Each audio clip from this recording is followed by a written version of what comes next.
Dear students and welcome you all to the online class of Shri Ram public school. कल के हमारे class में हमने डिस्कस किया था about the meaning of government budget, क्या मीनिंग होता है और इसके ऑब्जेक्टिव्स क्या क्या हैं। ओके और जैसा कि मैंने आपको कहा था कि every day we will try to finish one topic of this chapter. ठीक है, इस यूनिट के पर डे हम एक टॉपिक को उठाएंगे और उसको कंप्लीट करने की कोशिश करेंगे। So today also I have tried to put up one topic of this unit और उस टॉपिक को पूरा एक्सप्लेन करने की कोशिश मैंने की है आज के वीडियो में। सो today's topic is components of government budget. तो सबसे पहले देखिए कंपोनेंट ऑफ गवर्नमेंट बजट कौन कौन से कंपोनेंट होते हैं। ओके यानी किन किन चीज़ों से, यानी मेजरली गवर्नमेंट बजट में क्या चीज़ें इंक्लूड होती हैं। तो टू टाइप्स आर देयर, या फिर कह लीजिए कि two major components are there. हम उसको आगे देख लेते हैं। फर्स्ट वन हो गया आपका कैपिटल बजट। इसको मैं क्लियरली लिख देती हूँ। यस, दो हो जाते हैं। फर्स्ट वन हो गया आपका revenue budget,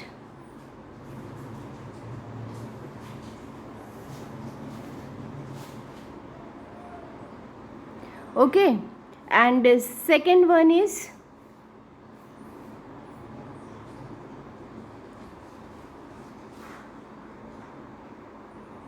capital budget.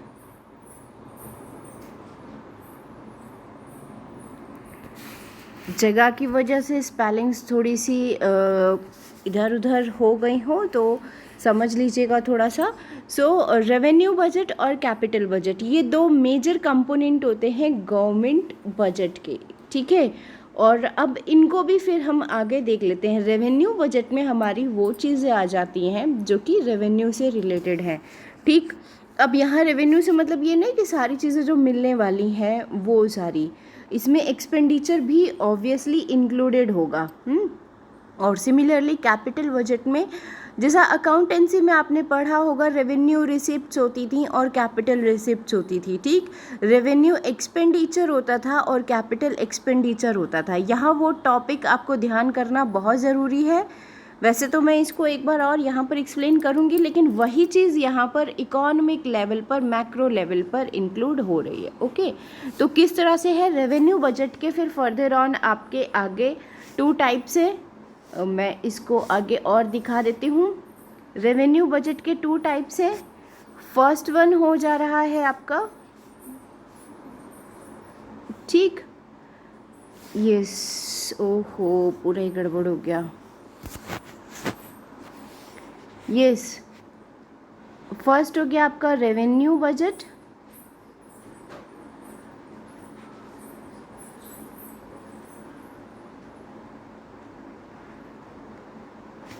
Second हो गया आपका कैपिटल बजट।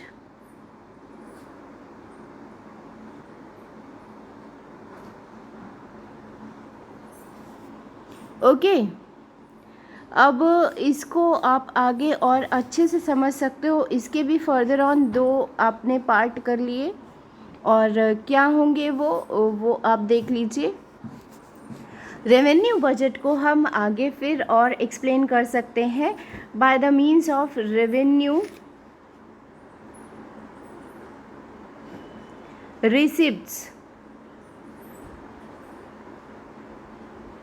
ओके, और यहाँ ये हो जाएगा आपका रेवेन्यू एक्सपेंडिचर।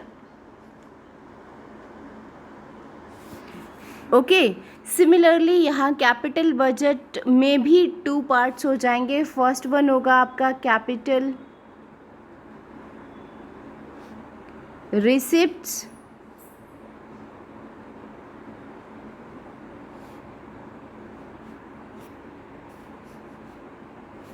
और दूसरा हो गया आपका रेवेन्यू, सॉरी रेवेन्यू नहीं, ये हो जाएगा capital receipts. Sorry capital expenditure,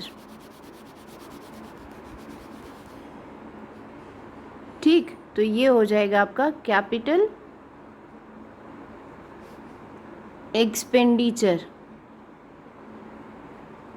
okay, तो आप देखिए मतलब बजट को भी फिर फर्दर ऑन 2 पार्ट्स में क्लासिफाई किया गया है। फर्स्ट वन हो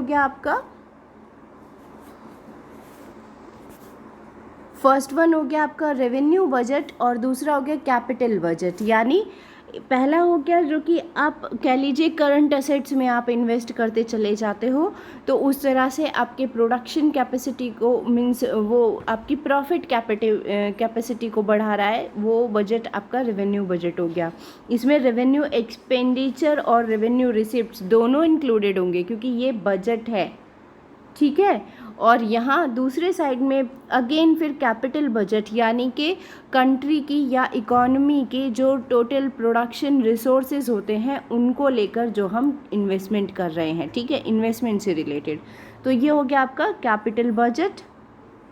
हाँ, हम किस तरह से इंफ्रास्ट्रक्चर को डेवलप करेंगे वो हमारा कैपिटल बजट हो गया। इसमें भी अगेन फिर 2 पार्ट होंगे, कैपिटल रिसिप्ट्स और कैपिटल एक्सपेंडिचर के।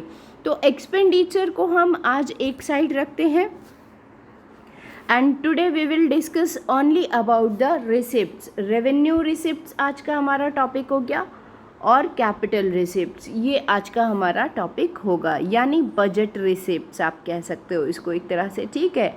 यानी 2 ब्रॉड कंपोनेंट्स में अगर आप इसको डिवाइड करो तो कंपोनेंट जो गवर्नमेंट बजट के जो कंपोनेंट निकल कर आ रहे हैं वो फर्स्ट वन हो गया आपका बजट रिसिप्ट्स, और वो चाहे रेवेन्यू के हो या कैपिटल बजट के हो, और दूसरा हो गया budget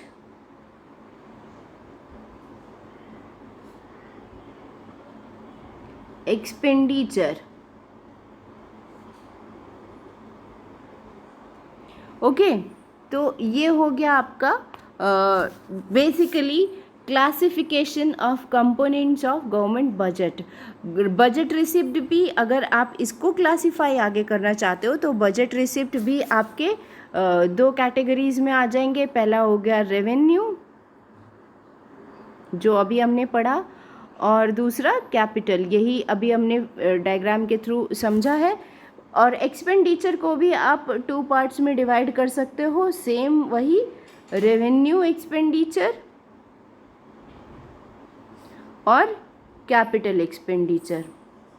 okay, so today we will discuss about the budget receipts. हमारी बजट रिसिप्ट्स क्या होती हैं और कितने टाइप की होती हैं। टाइप तो हमने देख लिए, रेवेन्यू होता है और कैपिटल होता है, बट वो क्या होते हैं, क्या डेफिनेशन होती है, वो हम आगे देखते हैं। So budget receipts, what are these? Budget receipts होती हैं आपकी मॉनिटरी रिसिप्ट यानी expected monetary receipts to the government from various sources in accounting year are called government receipts. यानी वो एक्सपेक्टेड मॉनिटरी रिसिप्ट्स जो कि गवर्नमेंट एक्सपेक्ट कर रही है कि डिफरेंट सोर्सेज से उसे एक अकाउंटिंग ईयर में अवेलेबल होगा या रिसीव होगा, ठीक है। जितना भी डिफरेंट सोर्सेज से वो अज्यूम कर रही है कि इसी सोर्सेज से मुझे इतना रिसिप्ट अवेलेबल होगा एक फाइनेंशियल ईयर में, वो क्या है, वो उस साल का मॉनिटरी रिसिप्ट या कह लीजिए बजट रिसिप्ट्स हैं, ठीक है, टोटल बजट रिसिप्ट्स। हाँ, इसको आप पर्टिकुलरली 2 मेजर हेड्स में या 2 टाइप में डिवाइड कर सकते हो, 2 कैटेगरीज में डिवाइड कर सकते हो। फर्स्ट वन हो गया रेवेन्यू रिसिप्ट्स जो अभी हमने पढ़ा, कैपिटल रिसिप्ट्स, ठीक है। अब ये क्या होते हैं वो हम आगे के लेक्चर में देख लेते हैं, आगे की स्लाइड में। सो रेवेन्यू रिसिप्ट सबसे पहले आ जाइए। रेवेन्यू रिसिप्ट्स क्या होते हैं? which neither create a liability nor lead to reduction in assets are called revenue receipts। यानी कि वो रिसिप्ट्स जो कि ना तो लाइबिलिटी हमारे ऊपर कोई बनाए और ना ही उनसे हमारे असेट्स में कोई रिडक्शन हो रहा है, कोई कमी आ रही है, तो ऐसी रिसिप्ट्स हमारी रेवेन्यू रिसिप्ट्स कहलाती हैं, ठीक है। These are non redeemable receipts of the government, यानी कि इनको वापस नहीं करना होता, नॉन रिडीमेबल होती हैं, एक बार आ गई तो बस, ठीक है। इस तरह की नॉन रिडीमेबल रिसिप्ट्स जो हैं वो कहलाती हैं आपकी रेवेन्यू रिसिप्ट्स। आगे फर्दर ऑन इसको भी आप 2 पार्ट्स में क्लासीफाई कर सकते हो। फर्स्ट वन हो गया आपका रेवेन्यू फ्रॉम टैक्स रेवेन्यूज़, यानी या फिर कह लीजिए इसको रिसिप्ट्स। एक्चुअली यहाँ पर ये वर्ड प्रॉपर नहीं है, ये होगा receipts from tax revenue. Okay, तो रिसिप्ट्स फ्रॉम टैक्स रेवेन्यूज़ में क्या क्या होता है, जो भी आपका डिफरेंट टैक्स लेवाई किए जाते हैं गवर्नमेंट की तरफ से, that means the different tax and duties levied by the government, okay, these are called as tax revenues. हाँ, जैसे कि कोई भी जो डायरेक्ट बेनिफिट्स के against mean without expectation of direct benefit, और गवर्नमेंट को आप पैसा दे रहे हो तो वो पैसा आपका क्या कहलाएगा, टैक्स।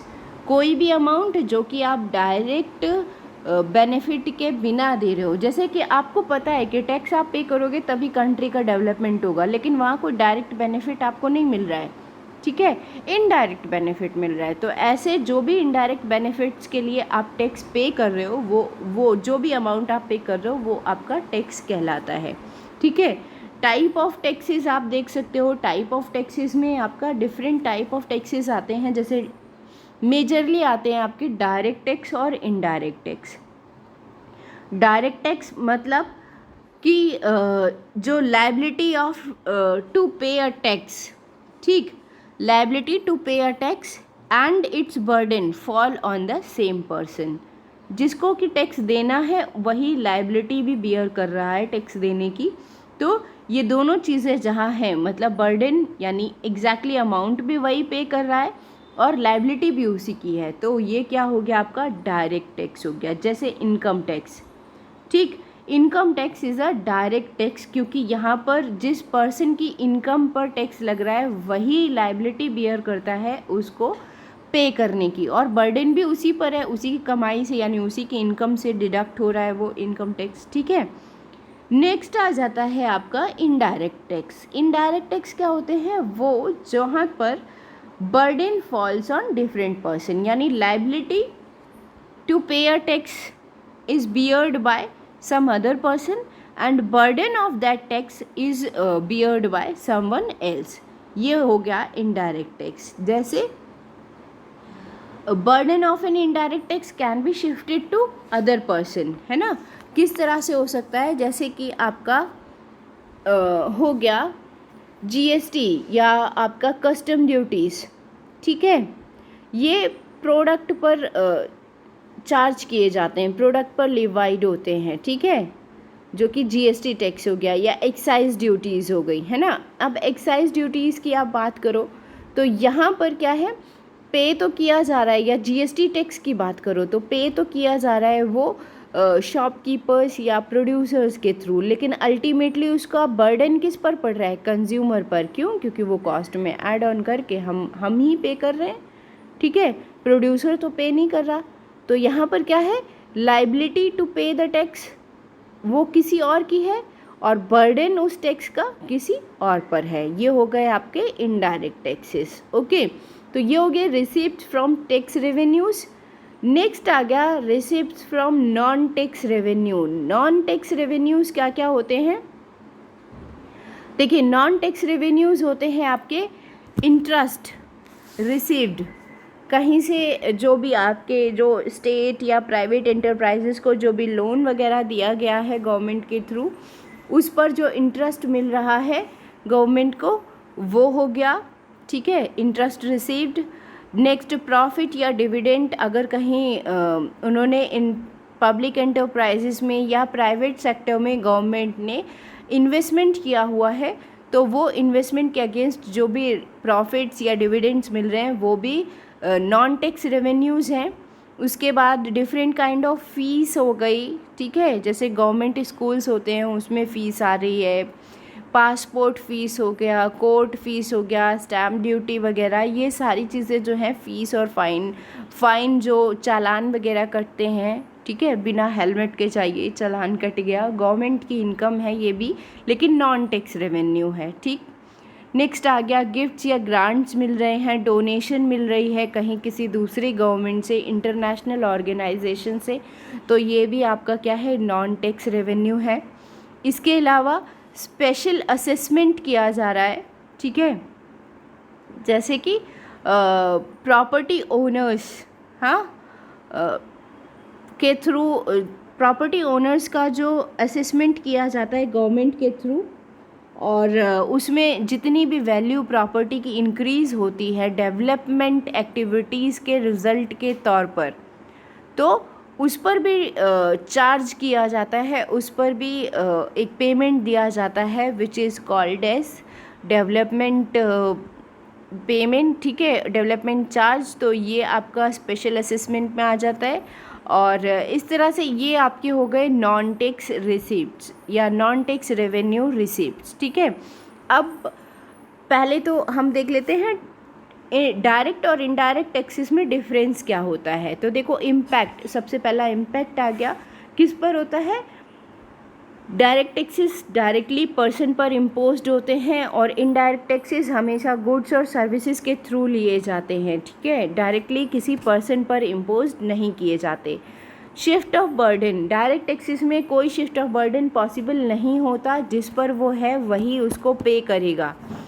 इनडायरेक्ट टैक्सेस में ये शिफ्ट हो जाता है, ठीक है, पेड बाय द कंज्यूमर, तो shifting of burden is possible होता है, भाई एक कंज्यूमर से दूसरे कंज्यूमर पर हम शिफ्ट कर रहे हैं उसको। नेचर क्या है, it is progressive in nature, direct taxes जो हैं प्रोग्रेसिव होते हैं नेचर में, जैसे कि इनकम टैक्स में जैसा जैसा आपकी इनकम बढ़ती जाती है वैसे वैसे टैक्स का रेट भी बढ़ता जाता है, ये मैंने कल आपको बताया था, हाँ, तो प्रोग्रेसिव है। और इनडायरेक्ट टैक्सेस में ये क्या होता है, इसका जस्ट अपोजिट होता है, रिग्रेसिव इन नेचर होता है, जितना आपका प्रोडक्शन हाई होता जाएगा उतना ही टैक्स का जो बर्डन है आप पर कम होता जाएगा, यानी rate of tax decreases with increase in income, जितनी इनकम बढ़ती जा रही है उतना ही टैक्स का बर्डन आपका कम होता जाएगा, ठीक है। नेक्स्ट आ गया बर्डन, जो रियल बर्डन है वो रिच पीपल पर पड़ता है डायरेक्ट टैक्सेस का। अब देखो इनकम टैक्स वही पे करेगा ना जो उसकी कैटेगरी में या क्राइटेरिया में आ रहा है, जो बेचारा गरीब है मुश्किल से कमा खा रहा है तो उसको तो इनकम टैक्स पे ही नहीं करना, तो ऑब्वियसली ये रिच पीपल पर आता है। और इनडायरेक्ट टैक्सेस जो है वो पुअर पीपल पर भी इक्वल बर्डन पड़ता है, एग्जैक्टली मतलब अगर हम कहें तो पुअर पीपल पर या गरीब लोगों पर वो ज़्यादा बर्डन होता है, रियल बर्डन होता है। क्यों? क्योंकि अगर आपको कोई चीज़ खरीदनी है तो उसमें इंक्लूडेड टैक्स आपको पे ही करना है। अब जो रिच क्लास है दे कैन ईजिली पे इट, उनको उतना बर्डन नहीं है, लेकिन रियल बर्डन यहाँ पर किस पर पड़ रहा है, पुअर कैटेगरी पर, those who are unable to purchase those costly goods और सर्विसेज। नेक्स्ट टॉपिक पर आ जाइए, कैपिटल रिसिप्ट्स। कैपिटल रिसिप्ट्स क्या होते हैं, these are those item which are non repetitive and non routine and leads to change in government's financial liabilities और assets. Capital receipts वो receipts के आइटम्स हैं या वो आइटम से मिलने वाले रिसिप्ट्स हैं कह लीजिए, जो कि नॉन रिपीटेटिव है, ज़रूरी नहीं है कि वो हर साल आपको मिले ही, ठीक है, और नॉन रूटीन यानी रूटीन एक्टिविटीज़ से अलग रिसिप्ट्स हैं आपके, and leads to change in government's financial liabilities और एसेट, और इनका मिलने का रिजल्ट क्या होता है कि या तो गवर्नमेंट की लाइबिलिटीज़ या असेट्स में कुछ ना कुछ चेंज आएगा, ठीक है। तो अब रिसिप्ट ऑफ गवर्नमेंट, इसी को थोड़ा आसान भाषा में समझिए, इसी मीनिंग को, receipt of government which create liability और reduce assets are called capital receipt, यानी वो रिसिप्ट गवर्नमेंट की वो रिसिप्ट्स जो कि या तो लाइबिलिटी क्रिएट कर रही हैं या असेट्स में कमी ला रही हैं, वो कहलाती हैं कैपिटल रिसिप्ट्स, ठीक है। ये ऊपर वाला जो था वो सिर्फ मीनिंग था। यहाँ पर आपको अगर कभी भी कहा जाए डिफाइन कैपिटल रिसिप्ट्स, तो आप ये बता सकते हो आराम से, the receipts of government which create liability और reduce assets are called capital receipts. वो रिसिप्ट्स जो कि या तो गवर्नमेंट की लाइबिलिटी बढ़ा रही हैं या गवर्नमेंट की असेट्स में कमी ला रही हैं, वो आपकी कैपिटल रिसिप्ट्स होती हैं। अब इसके एग्जाम्पल क्या क्या है या इसमें क्या क्या चीज़ें इंक्लूड होंगी। ओके, तो फर्स्ट वन हो गया market loan. Market loan means market से बोरो करना। कोई भी पर्टिकुलर सिचुएशन में अगर गवर्नमेंट ओपन मार्केट बोरोइंग्स करती है, ठीक है, तो ये क्या हो गया आपका, इसके थ्रू लाइबिलिटी ऑब्वियसली बढ़ेगी, या फिर जो डिफरेंट जो सिक्योरिटीज़ गवर्नमेंट के पास हैं अगर उसको बेच रही है, ऑक्शन कर रही है, बेच रही है, तभी भी उसकी असेट्स कम होंगी। दोनों ही सिचुएशन में यहाँ ये चीज़ हो जाएगी, लाइबिलिटी एक तरफ बढ़ रही है और दूसरी तरफ रिड्यूस असेट्स हो रहा है, और दोनों ही सिचुएशन में कैपिटल रिसिप्ट्स आपको मिलेगी। ठीक है, नेक्स्ट वन हो गया एक्सटर्नल असिस्टेंस, या फिर कह लीजिए अदर बोरोइंग्स या लोन। दूसरे जो भी फाइनेंशियल इंस्टीट्यूशंस हैं, ठीक है, या फिर आरबीआई से या कॉमर्शियल बैंक से अगर सरकार लोन ले रही है, या फिर कह लीजिए जो भी दूसरी फॉरेन कंट्रीज़ हैं, इंटरनेशनल ऑर्गेनाइजेशंस कोई भी हैं, एक्सटर्नल असिस्टेंस में वो सब लोग आ जाएंगे। मेजरली इकोनॉमी के बाहर यानी इंटरनेशनल लेवल पर जो भी मॉनिटरी ऑर्गेनाइजेशंस हैं वो, या फिर फॉरेन कंट्रीज़ जो हैं उनसे अगर हम, उनकी गवर्नमेंट से अगर हम लोन ले रहे हैं, तो it will be called as other borrowing और लोन्स या फिर एक्सटर्नल असिस्टेंस। अब ऑब्वियसली अगर हम लोन ले रहे हैं तो हमारी लाइबिलिटीज़ बढ़ेंगी। ठीक है, नेक्स्ट आ जाता है आपका रिकवरी ऑफ लोन्स। जो पिछले लोन दिए हुए थे हमने किसी गवर्नमेंट को या किसी बैंक को या किसी फाइनेंशियल इंस्टीट्यूशन को लोन दिया हुआ था, और वो लोन हमारा रिकवर हो रहा है, वापस मिल रहा है, लोन का रीपेमेंट हुआ, तो लोन का रीपेमेंट हो गया, ये कैपिटल रिसिप्ट्स हो गई। लेकिन अब क्या हो गई, असेट्स हमारी कम हो गई, क्योंकि अकाउंट्स में पढ़ा होगा डेप्टर्स हमारे एसेट होते हैं। अब अगर इकोनॉमी के डेप्टर्स कम हो रहे हैं तो डेटर्स के कम होने के साथ में क्या हो जाएगा, आपका असेट्स में डिक्रीज़ आ जाएगा। ओके, तो रिकवरी ऑफ लोन अगेन आपका कैपिटल रिसीट्स हो गया। नेक्स्ट आ गया डिसइन्वेस्टमेंट। ओके, जैसे जिन भी चीज़ों में पब्लिक एंटरप्राइजेज़ है या गवर्नमेंट की होल्डिंग्स जहाँ पर भी हैं, चाहे वो पब्लिक एंटरप्राइजेज़ में हो या फिर प्राइवेट सेक्टर्स में हो, वहाँ से अपना इन्वेस्टमेंट कम करना, ठीक है, वो भी क्या है, कैपिटल रिसीट्स तो बढ़ जाएंगी। कैपिटल रिसीट्स आपकी यानी डिसइन्वेस्टमेंट करके जो भी कुछ मिला तो कैपिटल रिसीट्स आपकी बढ़ गई, लेकिन उसका रिजल्ट क्या होगा, आपकी असेट्स कम हो जाएंगी। ठीक है, it reduces the assets of the government. So these are all your capital receipts. ठीक, now coming on the summary, आज के लेक्चर की समरी देखो, यहाँ पर मैंने इसको बहुत समराइज वे में प्रेजेंट किया है। बजट रिसीट्स टॉपिक हमने पढ़ा, एंड बजट रिसीट्स में रेवेन्यू रिसीट्स है आपका एंड कैपिटल रिसीट्स है। ठीक है, नेक्स्ट आ गया रेवेन्यू रिसीट्स का एक ब्रीफ मीनिंग भी आपको दिया हुआ है। देन रेवेन्यू रिसीट्स के टाइप आ गए, टैक्स रिसीट्स और नॉन टैक्स रिसीट्स क्या क्या है वो चीज़ें इंक्लूड हो गई। नेक्स्ट आ जाता है कैपिटल रिसीट्स में क्या क्या चीज़ें इंक्लूड होंगी, और इसमें ये भी दिया हुआ है, देखिए फैसिलिटेट किया हुआ है आपको कि लायबिलिटी यहाँ बढ़ेगी और यहाँ असेट्स आपके कम हो रहे हैं। ठीक है, तो इस तरह से आज का आपका टॉपिक बजट रिसीट्स मैंने एक्सप्लेन कर दिया। I hope you will have understood that. If you have any problem, you can discuss it in the evening doubt session. That's all for today. Thank you.